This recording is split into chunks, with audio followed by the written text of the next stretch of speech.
আজি মই কেইটামান ঘিলা পিঠা বনাম বুলি ভাবিছোঁ। সেইবাবে এয়া মই পিঠাগুড়ি লৈছোঁ, জোখমতে নিমখ দিছোঁ। এয়া মই ৰুকি লোৱা নাৰিকল দিছোঁ, এয়া গুড় দিলোঁ, দৈ দি দিছোঁ। সানি ল'ম মই।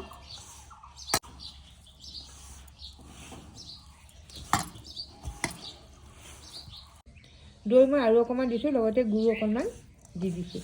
ইয়াত মই পানী নিদিওঁ, গুড় নাৰিকল আৰু দৈৰে মই সানি ল'ম। এয়া মই মাৰি হৈ গ'ল, এতিয়া মই এনেদৰে বনাই ল'ম।